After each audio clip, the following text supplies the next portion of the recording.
பரந்தூருக்கு போய் அந்த மண்ணில நின்னு சார் இன்னொரு வாட்டி சொல்லுங்க சார். அந்த மண்ணில நின்னு சார் இன்னொரு வாட்டி ப்ளீஸ் சார். அந்த மண்ணில நின்னு மறுக்கா சொல்லுங்க சார். அந்த மண்ணில நின்னு பரந்தூர்ல போயிட்டு உங்க காலெல்லாம் நிக்கல சார்.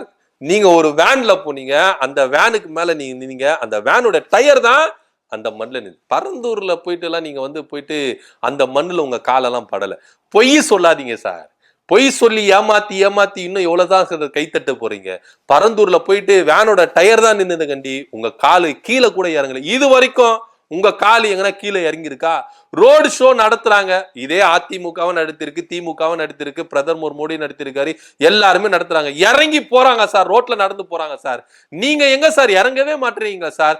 ஒரு வேனை ஒண்ணு வச்சுக்கிறீங்க, ஒரு கேரவனை வச்சுக்கிறீங்க, கேரவனுக்குள்ளேயே இருக்கிறீங்களே கண்டி, உங்க காலு செருப்பு கீழே போட்டிருக்கா சார்?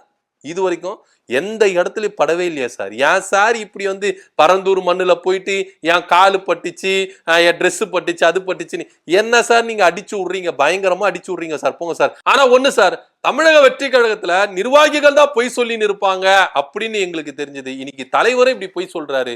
பரந்தூர்ல போயிட்டு காலு பட்டுச்சு, அது பட்டுச்சு, இது பட்டுச்சுன்னு என்ன சார் சொல்றது? போங்க சார்.